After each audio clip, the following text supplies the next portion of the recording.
Hi guys, నేను మీ కళ్యాణి ఈరోజు welcome back to Bujjamma life style 1919. అందరూ బాగున్నారా? నేనైతే చాలా బాగున్నానండి. మీరు ఎలా ఉన్నారు? కామెంట్ సెక్షన్లో అయితే కామెంట్ చేసేసేయండి. ఈ వీడియో ఎర్లీ మార్నింగ్ 3:30కి అయితే స్టార్ట్ అవుతుంది. మొదటి సోమవారం వ్లాగ్ అనమాట. సోమవారం అని మొదటి సోమవారం, అందులో ఈరోజు పూజ ఉంది. కొంచెం రోజు లేచే టైం కన్నా గంట ముందు అయితే లేచాను. ఇంకా లేవగానే మనకి 2 గుమ్మాల వల్ల ఇంకా టైం ఎక్కువ తీసుకుంటుంది క్లీనింగ్‌కి. ముందైతే మార్నింగ్ లేవగానే బ్రష్ అవి ఉంటాయి కదా, అవన్నీ చేసుకున్న తర్వాత ఇటువైపు ముందు గుమ్మం ఉంటుంది కదా, అటువైపు క్లీన్ చేసి పెట్టుకున్న తర్వాత సింపుల్ రంగోలి అయితే పెట్టుకుంటున్నాను. ఇది 7 చుక్కలు, ఒక చుక్క దాటించి ఒక చుక్క వచ్చే వరకు అనమాట. చాలా సింపుల్ రంగోలి. దీంతో కాలమ్స్ ముగ్గు కూడా వేసుకోవచ్చండి సింపుల్గా. ఇలా కూడా వేసుకోవచ్చు. ఇది ఓన్లీ చుక్కల ముగ్గే కానీ చుక్కలతో అయితే ఎక్కువ కలిపింది కాదు. నేను వేసే విధానం అయితే చూడండి. చాలా అంటే ముగ్గంతా కంప్లీట్ అయిన తర్వాత లుక్ అనేది ఆసమ్ అనిపించింది. చాలా బాగా అనిపించింది అనమాట. ఇంత బాగా వచ్చిందా అని, నేను కూడా ఇలా వస్తుందని ఎక్స్పెక్ట్ చేయలేదు. సింపుల్గా చాలా బాగుంది. అయితే ముగ్గు అయితే ఫస్ట్ 7 చుక్కలు ఒకటి వచ్చే వరకు అన్నాను కదా, మధ్యలో 2 చుక్కలకి కలుపుకుంటూ లైన్స్ గీసుకోవాలి. దీని తర్వాత నార్మల్గా దానికి చుక్క కలపన అవసరం లేదు. ఇలా మొత్తం మామూలు కాలమ్స్ డిజైన్స్ వేస్తాను కదా, అలా అయితే వేసేస్తున్నాను సింపుల్గా. అయితే ఇక్కడ ముగ్గు అంతా అయిపోయిన తర్వాత సింపుల్ కలర్స్ ఉంటాయి కదా, కలర్స్ కూడా వేసుకున్నాను. ఏంటంటే సోమవారం అని కొంచెం ఎర్లీగా లేచాను కదండి. ఇలా ముగ్గు వేసి జస్ట్ కలర్స్ ఉంటాయి కదా, కలర్స్ కూడా వేసుకున్నాను. కలర్స్ వేసుకొని వీడియో కూడా తీసి జస్ట్ అండి వీడియో తీసి ఇంకా 2 అడుగులు లోపలికి వేసానో లేదో వర్షం మొత్తం వచ్చి ముగ్గు మొత్తం ఇంకా కడిగేసిందనమాట. ఇంకా తుఫాన్ కదా, తుఫాన్ వల్ల వర్షం పడుతుంది. ఇంకా వర్షం పడితే పడిని ముగ్గు అయితే వేసుకుందాం. ఇంకా కార్తీక మాసం అంతా వేస్తున్నాం కదా, అది కాక మొదటి సోమవారం వేయకపోతే ఏంటంటే సెంటిమెంటల్గా వేసుకుంటున్నాను కానీ ముగ్గు అయితే ఉండట్లేదు. ఈవినింగ్ వరకు ముగ్గు ఉంటే హ్యాపీనే వేరు.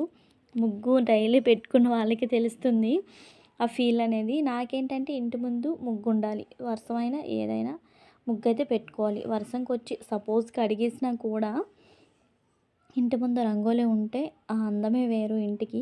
ఇంటికి ఇల్లాలి ఎలాగో ముగ్గు అలా, ఇంటిని చూసి ఇల్లాలని చూడాలంటారు కదా, అలా అనమాట.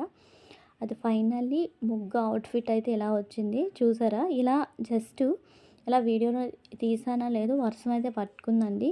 అదేంటో నేను ముగ్గు వేసినంతసేపు వర్షం ఉండట్లేదు. వర్షం లేదు కదా, ఎలా తగ్గిపోతుందేమో అంటే న్యూస్ ఛానల్స్లో అందరూ వర్షం తుఫాన్ ఉందే అంటున్నారు, కానీ నేను వేసేస్తున్నాను. ఇంకా వర్షం వెంటనే పడిపోయింది. ఇంకా దాని గురించి ఎందుకులే అనేసి నేనైతే ఇంకా ఫ్రెష్ అప్ అయిపోవడానికి లోపలికి వెళ్ళిపోయి నేను ఫ్రెష్ అప్ అయిపోయి సారీ డ్రాపింగ్ అన్నీ చేసుకునేసరికి మళ్ళీ వర్షం తగ్గిందండి. తగ్గిన తర్వాత మళ్ళీ ఇంకా తులసం వైపు వచ్చి నీట్గా కడిగేసి ఇంక ఇక్కడ ఒత్తులు అయితే విడిచిపెడదామనేసి అయితే ఇంకా ప్రిపరేషన్ చేసుకుంటున్నాను. మీరు ఇంట్లో ఒత్తులు విడిచిపెట్టుకోవాలి అనుకుంటే సింపుల్గా ఇలా చేసుకోండి. మీ ఇంటిలో తులసమ్మ ఉంటుంది కదా, తులసమ్మ ముందు వైపు కానీ పక్కన కానీ బాగా అలికేసి దానిపైన పసుపు రాసేసి పద్మ ముగ్గు పెట్టి, పద్మ ముగ్గు పైన ఇలా పళ్ళెంతో కానీ బేషన్తో కానీ ఫ్రెష్ వాటర్ పట్టేసి ఉంచండి. పద్మ ముగ్గు పైన పళ్ళెం పెట్టుకున్నాక పళ్ళెంలో ఫ్రెష్ వాటర్ని అయితే యాడ్ చేసుకోవాలి. ఫ్రెష్ వాటర్ని వేసుకున్న తర్వాత పళ్ళెం చుట్టూరు కూడా గంధంతో కానీ పసుపుతో కానీ రాసుకున్న తర్వాత దానిపైన కుంకుమ బొట్లు అయితే పెట్టుకోవాలి. పళ్ళెం చుట్టూరు పెట్టుకున్న తర్వాత ఇప్పుడు అరటి దొండలు, అరటి జోర్లు అంటారు కదా, అవి మీ దగ్గర అవైలబుల్గా ఉంటే ఓకే, లేకపోతే ఇలా జిల్లిడాకుల్లో కూడా మీరు వాడలు అనేది విడిచిపెట్టుకోవచ్చు. అయితే ఇప్పుడు జిల్లిడాకులు 3 తీసుకొని అందులో నెయ్యిలో నానిపిన ఒత్తులు మాత్రమే నీట్గా నిల్చుంటాయండి. అందుకే మీరు నైటే నెయ్యిలో నానుకోండి ఎన్ని ఒత్తులు విడిచిపెట్టాలనుకుంటున్నారో అవి. నేనైతే ఇప్పుడు జిల్లిడాకులు 3 వరుసగా పెట్టుకొని దానిలో 3 అయితే ఎన్ని వదలాలనుకుంటున్నాను, 15 ఒత్తులు వదలాలనుకుంటున్నాను. అందుకోసం 5 ఒత్తులు అలా నైటే నానబెట్టుకొని చూసారు కదా, ఇలా జిల్లిడాకుల్లో అయితే ఒత్తులు ఇలా నిల్చున్నట్లుగా పెట్టుకోవాలి. అలా పెట్టుకున్న తర్వాత దాంట్లోనే పసుపు, కుంకుమ, అక్షింతలు అండ్ పువ్వు చిన్నది పటిక బెల్లం అంటారు కదా, అది కూడా పెట్టుకుంటే కొంచెం లైట్ వెయిట్గా ఉంటుంది ప్రసాదం. అండ్ అలా పెట్టుకున్న తర్వాత దీపాలు కూడా వెలిగించుకోండి. 3 ఒకేసారి వెలిగించేసండి. అలా వెలిగించుకున్న తర్వాత మనం పళ్ళెం పెట్టామన్నాం కదా, అందులో మళ్ళీ పసుపు, కుంకుమ, అక్షింతలు, పువ్వులు వేసుకొని ఇలా చూసారు కదా, ఒక్కొక్క ఒత్తినైతే నేను విడిచిపెట్టుకుంటున్నాను. మీరు మనసులో ఏ కోరికనైతే అనుకుంటున్నారో ఆ కోరికను అనుకొని ఇలా ఒక్కొక్క వాడనైతే వదులుకోవాలి. గంగాదేవికి, అమ్మ తల్లి, శివయ్య, శివయ్య అయితే శివయ్య, పార్వతీ పరమేశ్వర అనుకుంటూ మన మనసులో కోరికను తలుచుకుంటూ అయితే ఇలా విడిచిపెట్టుకోవాలి. మీరు మా పక్కనే చెరువు లేదు, మాకు అంటే పక్కనంటే దగ్గరలో చెరువు లేదు, ఇంకా నది లేదు అనుకున్న వాళ్ళు ఇలా తులసమ్మ దగ్గరే మనం ఇలా అవైలబుల్గా చేసుకొని ఇలా విడిచిపెట్టుకోవచ్చండి. చూసారు కదా, విడిచిపెట్టుకున్న తర్వాత చిన్న వీడియో క్లిప్ అయితే తీస్తాను.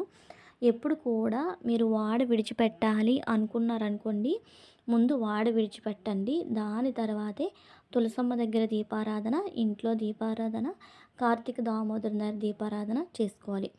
ఎప్పుడైనా మనం నదీ స్నానం చేసిన వెంటనే నదిలో విడిచిపెడతాం కదా వాడలు, అలానే ఇంట్లో ఫ్రెష్ అప్ అయిపోయిన తర్వాత ముందు వాడలు విడిచిపెట్టుకున్న తర్వాతే మనం తులసమ్మ దగ్గర దీపారాధన చేసుకోవాలి.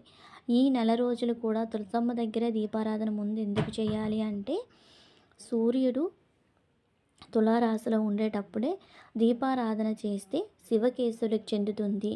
శివకేశవుల ఆరాధన అనేది చాలా మంచిది అని అర్థం. నేను ప్రతి వీడియోలో కూడా మీకు పనికొచ్చే పాయింట్ ఏదో ఒకటి చెప్తూనే ఉన్నానండి. డైలీ రొటీన్ అంటే ఓన్లీ చేసే పనే కాదు, నేను రోజు చేసే పనే కదా ఏముంటుంది అనేసి అనుకోవచ్చు. కాకపోతే నేను చేసే పని రోజు పెట్టినా కూడా అందులో మీకు మంచి యూజ్ అయ్యే పాయింట్స్ ఏవో ఒకటి చెప్తున్నాను. అండ్ ఈ నెల రోజులు కూడా ఆనియన్స్ తినకుండా ఉంటే చాలా మంచిది. తినకుండా ఉంటే మంచిది. కొంతమంది మేము తినేస్తాము అనుకుంటారు కదా, అటువంటి వాళ్ళు ఓకే, పర్వాలేదు. నాన్ వెజ్తో పాటు ఆనియన్స్ కూడా తినకుండా ఉంటే చాలా మంచిదన్నమాట. అండ్ నైట్ కుక్ చేస్తారు కదా, నైట్ కుక్ చేసింది మార్నింగ్ తినకూడదు. అంటే అది చల్లటన్నం కింద వస్తుంది, అది కూడా తినకూడదు అనమాట. ఫస్ట్ ఆఫ్ ఆల్ అయితే ఇంకా ఇంట్లో దీపారాధన కూడా అయిపోయింది. చూసారు కదా, ఇంట్లో దీపారాధన అయిపోయిన తర్వాత ముందే పెట్టాలండి ఆకులు అవి గుమ్మాలకి. వీడియో అనేది వెనక్కి వచ్చేసింది, ఏమనుకోవద్దు.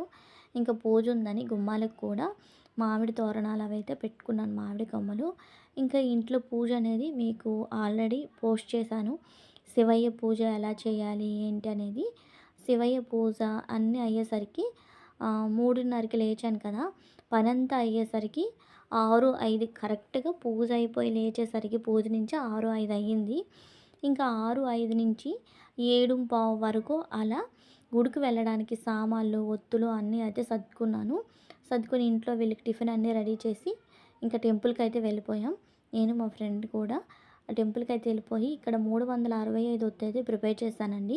మీకు వీడియో ఆల్రెడీ పోస్ట్ చేశాను, 365 ఒత్తు ఎలా చేయాలి ఏంటనేది. ఇంతవరకు చూడకపోతే మన ఛానల్లోకి వెళ్ళి ఒకసారి చూడండి. అలా గుడికి కూడా వెళ్ళి దర్శనం కూడా చేసుకున్న తర్వాత 365 ఒత్తు కూడా అక్కడ వెలిగించుకున్న మొదటి సోమవారం అని. ఇది ఇక్కడైతే సండే చెప్పాను కదా, సండే రోజు మా హస్బెండ్ అయితే నాకు సపరేట్ చేశారు. ఇంకా మొక్కలకి తీసుకెళ్ళి గులాబీ మొక్కలు లేవని చెప్పా అని, ఆ మొక్కలైతే ఇక్కడ ఫుల్ వర్షం పడుతుందండి, తుఫాన్ కదా. అలా లైట్గా కానీ ఫుల్గా కానీ పడిందంటే ఒక్కోసారి పడిపోతుంది, లేకపోతే అలా పడకుండా ఉంటుంది. ఇంకా కొంచెం గ్యాప్ ఇచ్చింది కదా, ఈ మొక్కలు వేసేద్దాం ఇంకా అశ్రద్ధ అయిపోద్ది అనేసి అయితే ఇక్కడ నాటేస్తున్నాను. యాక్చువల్లీ ఈ కుండీలు ఖాళీగా ఉన్నాయనే ఉద్దేశంతోనే తీసుకొచ్చా అండి. ఫస్ట్ సారి ఆ గులాబీలు వేశాను కదా, ఆ గులాబీలన్నీ చనిపోయి, ఆ గులాబీలు చనిపోయిన ప్లేస్లోనే మళ్ళీ గులాబీ మొక్కలు వేరేవైతే తెచ్చాను. కలర్స్ అయితే ఏవి చేంజ్ చేయలేదండి, సేమ్ కలరే, ఎల్లో అండ్ ఆరెంజ్. ఇదైతే మెరూన్ అనమాట. సేమ్ కలర్స్ తీసుకొచ్చాను. నాకు వైట్ గులాబీ అంటే ఎక్కువ ఇష్టం, కానీ వైట్ గులాబీ అక్కడ ఒక్కటి కూడా లేదు. ఉన్నవి కూడా అంత బాగోలేదండి. మొక్కలు కొంచెం హెల్దీగా కనిపించలేదు. ఈ మొక్కలు కూడా అంత హెల్దీగా అనిపించలేదు. కానీ తుఫాన్లో కూడా వెళ్ళాం కదా, విజయనగరం వెళ్ళి తీసుకొచ్చాము. ఇంకా కొనుక్కోకపోతే ఎలా అని కొనుక్కున్నా.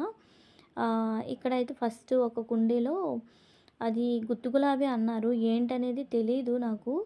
అలా అన్నారు, ఎక్కువ పూలు పోస్తుందని, చూడాలి ఎలా ఉంటుందో. పోస్తాయి కదా, అప్పుడు నెక్స్ట్ వ్లాగ్‌లో అయితే మీకు షేర్ చేస్తా. ఇంకోటి ఏంటి అనేసంటే ఇది యెల్లో కలర్ అండి. యెల్లో కలర్ అయితే ఒకటి నాటేస్తున్నాను. ఆరెంజ్ కలర్‌ది నాటుదామంటే కుండీ ఖాళీగా ఉందని బన్నీ బాబు అందులో తోటకూర అంటారు కదా, అదైతే వేసుకున్నాడు. దానివల్ల అయితే ఆరెంజ్ కలర్ విడిచిపెట్టేసాను. దీని తర్వాత మరి వీడియోస్ అనేవి ఇంకెక్కడ షూట్ చేయలేదు. వీడియోనైతే ఇంతటితో ఎండ్ చేసేస్తున్నాను. ఈ వీడియో కనుక మీకు నచ్చితే లైక్ చేయండి, షేర్ చేయండి. మరిన్ని వీడియోల కోసం మన ఛానల్‌ని సబ్స్క్రైబ్ చేయండి. Bye bye. Keep watching. మరో కొత్త వీడియోతో